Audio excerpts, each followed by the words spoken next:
Hello, I'm Dan Stapleton and I'm working on IGN's review of Prey. I just got it yesterday, so I'm not done yet, but I'm going to give you an idea of what I think so far.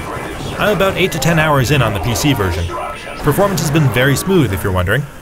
I think I'm roughly around the halfway mark, but it's hard to say because this game really encourages you to wander around and explore. Then it has stuff jump out in your face. If you're familiar with Deus Ex, System Shock, and Dishonored, a lot of Prey is going to feel familiar in a good way. The moment-to-moment gameplay feels a lot like Deus Ex to me, in the way the areas are laid out and the way the powers work.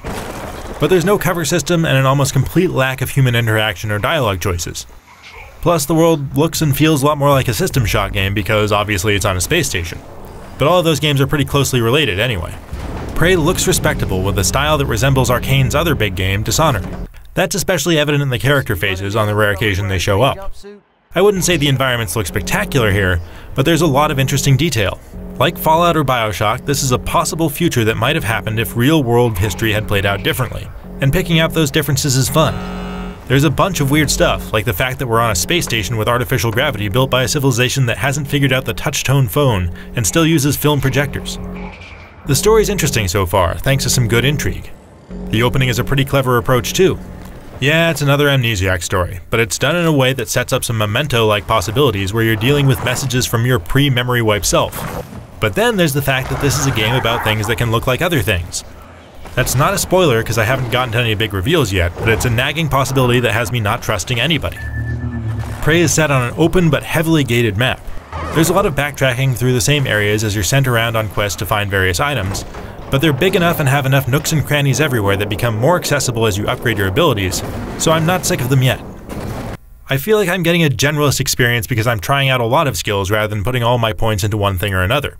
But it appears as though there's a fair amount of potential for replaying based on what you choose from the skill trees. Leverage, for example, will let you move barricades out of the way sooner than you could if you find the control panel that operates them. Or you could get hacking and put more resources into that. And there are some new trees that have opened up as I've progressed. I'm only scratching the surface of the suit and headgear upgrade systems now, so we'll see where that goes. Combat is just okay. It's a little disappointing that facehuggers are the only ones that take advantage of the shapeshifting gimmick, and that there aren't a whole lot of ways that it's used other than the initial surprise and then a hit and fade attack. When it works, it's super cool because it makes me suspicious of every coffee cup or lamp I come across, especially if there are two of them next to each other. But most of that goes away once you get the headgear and can quickly scan around for mimics. Prey's main distinctive weapon is the glue gun. It's both a stun weapon to pin these slippery jerks down so you can smack them with your wrench or just shoot them in the face a bunch, and a tool that builds ladders and puts out fires and electrical arcs. I like the versatility of it, but it's kind of klutzy to use. It's a short-range weapon with some bullet drop, which means it's easy to undershoot your target. If you do that, you'll create cover for the enemy and make them even harder to hit. That happens a lot with mimics. Using the pistol or shotgun is fine, though you have to manufacture your own ammo at crafting stations, so you have to use it sparingly. There are a lot of grenade types, but the recycler grenade is hilarious and powerful. It sucks everything nearby in and reduces it to balls of resources.